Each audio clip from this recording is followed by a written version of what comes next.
State regime media, which calls itself Fox News, was just schooled on live TV by different Democratic leaders. Democratic Congress member Auchincloss, Democratic Senator Warner. You had a guest who keeps on schooling Fox hosts by the name of Corbin Trent, and he was a former AOC aide, and he's been just crushing these Fox hosts. So the state regime media hosts didn't know what to do as these Democrats essentially hijacked Fox and exposed what Fox and Trump and the entire MAGA crew was really trying to do to inflict pain on this country, and showed how pathetic they were. So then state regime media responds by attacking the beloved children's star, Miss Rachel. Then they bring on Kristi Noem, who says, look, the reason that we're really surging thousands of ICE troops and Border Patrol troops, the Gestapo, the SS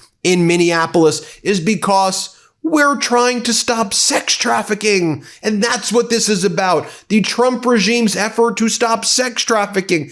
Y'all are covering up the Epstein files. Y'all are all involved in covering up a child sex trafficking ring. So that's what the Trump regime is saying. It should be noted that this is a typical authoritarian tactic. Use something that truly is the most despicable thing and claim that you're the people fighting for it when indeed you're the people who are actually covering up. Same thing in Hungary right now with Viktor Orban's authoritarian regime. They promised they would go after the sex traffickers, but then it turned out that in their prison system, they were basically utilizing it, the Orban regime, in order to engage in sex trafficking of minors. And there have been massive protests in Budapest about that. And Trump loves Orban. These authoritarians have very similar traits. We'll just leave it at that. So let's take a look as Democratic Congress member Auchincloss schools Peter Doocy on live TV. Watch this go down. Auchincloss is a brilliant. Play this clip. So you are putting all the onus on the ICE officer. What about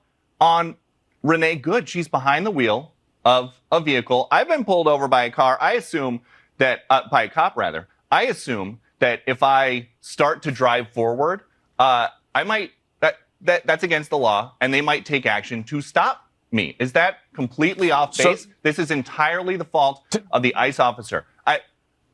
Put more plainly. To be clear, so Peter, what you're saying is, just so I can understand, what you were saying is if you get pulled over on the side of a highway, for example, and the officer grabs your door and attempts to prise it open and is filming you with another officer on the other side of the car, and your car moves forward away from the officers, you think your family would be okay if you then got shot in the face 3 times? No, but I would think that I'm disobeying a law enforcement officer who's giving me an order while they pull me over for something. I think the point here, the question is, isn't there a better way for progressives who are upset with ICE policy to protest than getting up in their grill, possibly from behind the wheel of a car? Would you agree that that is not the best way? Again, Peter, you're victim blaming here. Not victim blaming. No law enforcement officer. No, Congressman. No law enforcement officer should be doxxed. Nobody is victim blaming. About 2 minutes ago, I heard Director Lyons say that the civilian was at fault for being involved in that operation. Let's be clear here. You have a badge, you have a gun, you are wearing a mask. You are accountable for everything that happens or fails to happen in that operation. No law enforcement officer should be accosted or harassed or assaulted, and there should be penalties of law for so doing. And no U.S. citizen should be afraid of their own government, and that is what ICE has created. They have stopped being an arm of the law, and they have started being an instrument of fear. Then Democratic Congress member Auchincloss again. As I said, they're basically hijacking Fox and delivering the truth. It's amazing. Play this clip. She did not make every effort possible to avoid the ICE officer who was standing in front of the car. Are you saying that a car cannot be used as a weapon? Of course a car can be used as a weapon. What I am saying is when you have a badge and a gun, and you are interacting with a U.S. citizen who has committed no crime, the onus of responsibility is on you to exercise good judgment and to use that weapon only as an absolute last resort. And nobody watching that video will buy the argument from that ICE agent that he had no other resort other than to shoot her in the face 3 times. But here's Corbin Trent, former AOC communications director, and this guy is just destroying these Fox hosts. Watch it go down. It is a beautiful thing to see. Play this clip. So what's funny to me is, when is violence? When is protest? When is this all acceptable? But isn't that the same though? Where's the protest against the regime that's killing people in the street right now? I mean, I don't see anybody at Columbia. Well, they're doing those today, and it's called the ICE protests. Well, but they talking about Iran at the ICE protest? No, I think they're talking about the regime that's shooting people in the face. I mean, I think it's a very American idea to not want police forces to be able to shoot Americans indiscriminately. And the idea that J.D. Vance says is that they should have absolute immunity. I thought this guy was a hillbilly. He had a book, Hillbilly Elegy. And I can tell you, hillbilly values, at least from where I'm from in Appalachia, are that the government ought not be able to have absolute immunity when they shoot you in the face. But maybe we came from a different Appalachia. Okay, Corbin. Then you have Democratic Senator Mark Warner. Here's what he has to say. Play this clip. Action on U.S. troops. I want to get your reaction to this. The president said that cartels are running Mexico. He suggested that land strikes on cartels in Mexico could be coming soon. The Mexican president, Claudia Sheinbaum, has called for increased communication between the U.S. and Mexico. Is there any justification for land strikes on cartels in Mexico? The drug cartels are awful. We need to use lots of tools. But the idea that we are going to take a military strike against Mexico, remember, we may not like the president may not like President Sheinbaum, although he said nice things about her, but she was elected by the Mexican people. Are we going to continue to strike out against any leader around the world that Donald Trump doesn't like? I mean, if Donald Trump wants to make a case about striking Mexico, he should take it to the American people and to the Congress and ask for some kind of declaration. But to arbitrarily, again, I point out the fact that he's used American military to strike 6 countries in less than a year. I think the people hired Donald Trump because he said he wanted to end these countless foreign wars. It seems like he's potentially starting more. And even some of the countries you're talking about, Greenland now, which is part of Denmark, is a NATO ally. Is he going to literally blow up our NATO alliance to go after Greenland, where we already have a treaty that allows us to do virtually anything we want? I just don't understand what his policy is. And if the only check on the president, and this is what he said to the New York Times, his only check on his international power is his own morality, that's not the way our system is supposed to work, Jackie. Well, I want to ask you about more from Senator Warner right here. And he's just telling the truth. He's like, look, we recognize that these dictators are bad and horrible people. Absolutely. The question is, does the United States need to be going into wars over every dictator out there?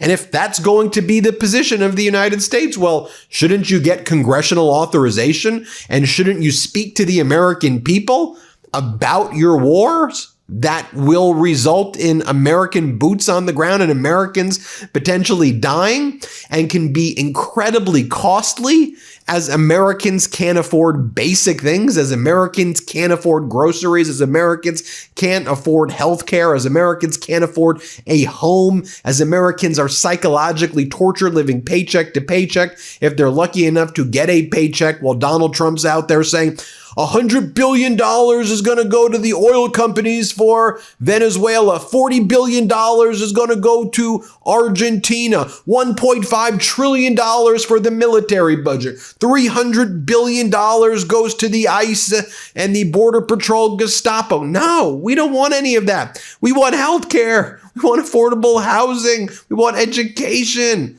Take a look at Mark Warner schooling the Fox host. Play this clip. Back for a moment, Jackie. In less than a year, President Trump has used American military to attack Syria, Iraq, Iran, Yemen, Nigeria, Venezuela. We've got 20% of our fleet off the coast of Venezuela maintaining a blockade. and our military did remarkable in Venezuela. He's now threatening Colombia, Greenland, and other nations. I'm against the bad guys around the world, but I'm not sure that America trying to be the policeman for the whole world is why Americans hired Donald Trump to be president. Let's face it, after a night with drinks, I don't bounce back the next day like I used to. I have to make a choice. I can either have a great night or a great next day. That is until I found pre-alcohol. ZBiotics pre-alcohol probiotic drink is the world's first genetically engineered probiotic. It was invented by PhD scientists to tackle rough mornings after drinking. Here's how it works. When you drink, alcohol gets converted into a toxic byproduct in the gut. It's a buildup of this byproduct, not dehydration, that's to blame for rough days after drinking. Pre-alcohol produces an enzyme to break this byproduct down. Just remember to make pre-alcohol your first drink of the night. Drink responsibly, and you'll feel your best tomorrow. Every time I have pre-alcohol before drinks, I notice a difference the next day. Even after a night out, I can confidently plan on having a great next day without worrying. Ready to try it? Go to zbiotics.com/Meidas now. You'll get 15% off your first order when you use Meidas at checkout. Plus, it's backed by a 100% money-back guarantee, so there's no risk. Subscriptions are also available for maximum consistency. Remember to head to zbiotics.com/Meidas and use the code Meidas at checkout for 15% off. So then the Fox hosts, they were befuddled, right? Democrats delivered some knockout punches right there. Tell me what you think about that. So then the Fox hosts spent the rest of the day doing two things. One, attacking Miss Rachel. Yes, the beloved child star, star for children. I know as a father of a 16-month-old, they absolutely love Miss Rachel is a lifesaver, and Miss Rachel's very talented. So Fox attacks her, and then Fox also spends the day uplifting Kristi Noem and Tom Homan's claim about, this is actually about going after the sex traffickers. Just do you see their propaganda tactics? I just want you to be able to identify. So here's a Fox host saying, I don't know who Miss Rachel is, and I don't like her. Who doesn't like Miss Rachel? Who else don't you like? Barney? Here, play this clip. I mean, right, it's sort of on brand, isn't it, this alliance, yeah, Nicole? I don't know who Miss Rachel is. My kids are old enough, but she seems annoying, and I don't know that she is anti-Semitic, but if she's sitting next to Mamdani and they're like doing little hand gestures together, since he's anti-Semitic, I would just assume she is as well, because misery loves company. And then just so you see, it's not like a fluke. You're not like, Ben, come on. Were they really talking about that all day? Yes. Here's Tommy Lahren again attacking Miss Rachel. Play this clip. But what a time to open a child care center, right? More Leering centers. If there's anything we've learned from Nick Shirley is we need more child care centers with no children, more daycares with no children, more medical non-emergency transport programs with no people. I mean, of all the times to announce you're going to put more funding into something like this, now is an incredible time. And I just got to say with this Miss Rachel person, it just immediately creeps me out when you have adults that dress like children and behave that way. If you're a parent that has your children watching this, maybe second guess it for reasons of being creepy and also some of her political leanings a little problematic. And now what pissed them off about Miss Rachel? Well, anyone who brings joy and love and empathy and inclusiveness, they hate. And then Miss Rachel was with Zoran Mamdani, New York City mayor, who we had here on the MeidasTouch network recently, gave a great interview. And watch what they were doing. This pissed off state regime. Here, play this clip.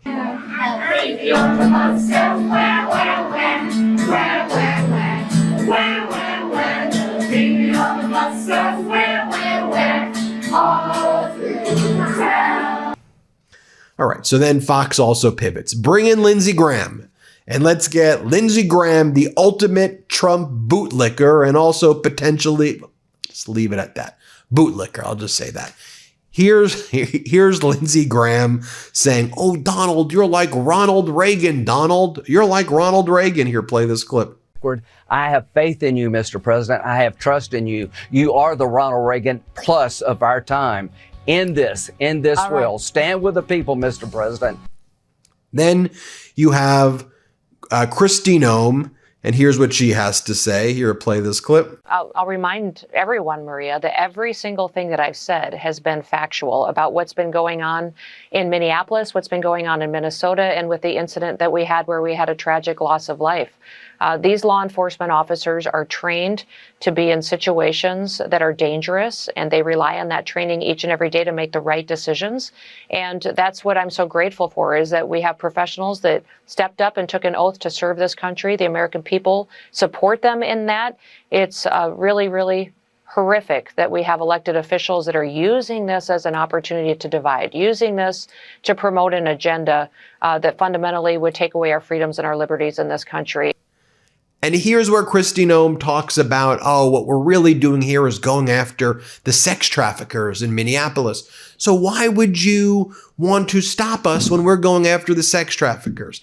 Let's play this clip. Then I want to discuss this. Here, play this clip. Maria, we've surged HSI officers there specific to focus on sex trafficking and child trafficking. It's so prevalent in Minnesota. It's horrific.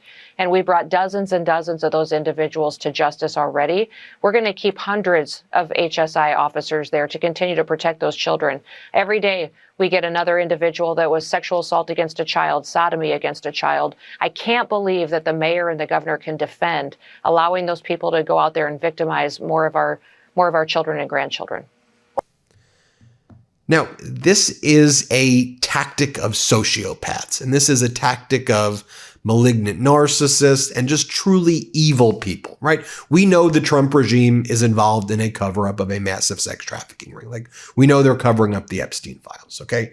We know they're not going after the sex traffickers. We know they're overwhelmingly, ICE and Border Patrol are going after people who work in restaurants, roofers, construction workers, farmers, people in restaurants, people in Home Depot parking lots looking for a good day's work, people who have been here for a long time, who show up to court, people seeking asylum. Like, we know, we've seen it. We know, we're aware that the Trump saying we're going after the criminals, we know that's BS. We all support.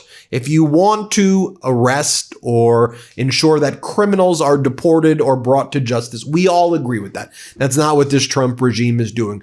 But they go and they find the most vulnerable groups of people and they act like, oh, we're here just to help the victims of sex trafficking. That's not what you're doing. Y'all are starting with the pretext of attacking the entire Somali community and saying all Somalians are bad. That's your latest boogeyman. In 2024, it was the Haitians, so you said we're eating cats and dogs. And there seems to be a commonality of who you pick as your bad guys. So first you started there, and then you used it as a pretext to terrorize the community. You killed Renee Nicole Good. Say her name, Renee Nicole Good. You killed her in cold blood. And now you're out there terrorizing Minneapolis because they are a blue city, a city of love and empathy, a state of love and inclusiveness. And so you've surged 3,000 ICE Gestapo to terrorize that community, to also try to send a message to other blue states and blue cities to be afraid,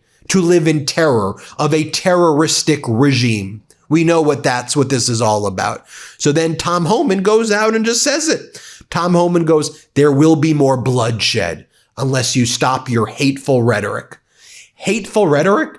Peoples have a First Amendment right to speak out against the terrorism by you, Homan, by Noem, by all of these ICE and Border Patrol Gestapo. And so you're saying blood will be shed if people utilize their First Amendment?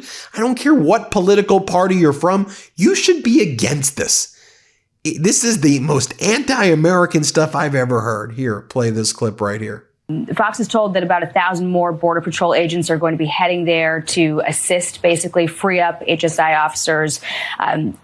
There's also this growing network of local residents who are tracking ICE movements and warning people about them. And schools in the area are being given the option of remote learning for the next month because of how hot the environment is getting. Yeah. Are you concerned about what we're heading toward? And what do you say to those officials like Mayor Frey, who's accused the administration of just looking for an excuse to invoke the Insurrection Act? It's ridiculous. Bottom line is they don't have to shut schools down. They can't give me one example where ISIS walked into an elementary school or church or hospital. It's ridiculous. And all this false narrative that they're pushing, it's just going to double down on the hate against ICE. For instance, calling it a murder, the mayor calling it a murder. The hateful rhetoric has caused a lot of this violence. I said way back in March, if the hateful rhetoric doesn't decrease, there will be bloodshed. Unfortunately, I was right, and it's not over. There will be more bloodshed unless we decrease the hateful rhetoric. To compare this officer to a murder, are you kidding me? Threats against ICE officer, actual attacks are up 1,300%. A lot of this based on the hateful rhetoric from people who don't understand what's going on and don't want to face the facts. And speaking of the most anti-American stuff, then you have Tom Emmer, another Trump bootlicker, a MAGA sycophant. This guy is from Minnesota, and he hates his state. It's obvious that he hates his state. He'd rather be at Club Mar-a-Lago, whatever the hell they call, Club Rose Garden, whatever, wherever these people fester. And here he's like, we need to find out who's behind these protests, who's behind this rhetoric. They're the ones responsible. No, who's responsible is the Trump regime. It's people like you, Emmer, people who are terrorizing our communities here in the United States. Play this clip. What can Republicans in Congress do to find out who is fomenting all of this violence? Well, it's Charlie, it's sad that Minnesota is in the news for this. But I don't know that we have to do much more. All you got to do is watch. You've got Tim Walz literally sounding like Jefferson Davis. Our governor is saying, we're at war with the federal government. He claims that he can call the National Guard out. They want to tell people to go ahead and protest. But what they're literally doing is encouraging more violence. Well, there you have it, folks. Let me know what you think. Hit subscribe. Let's get to 6 million subscribers. And thank you so much for watching. Thanks for watching. Be sure to add the MeidasTouch podcast on Apple Podcasts, Spotify, or wherever you get your podcasts for new updates every single day.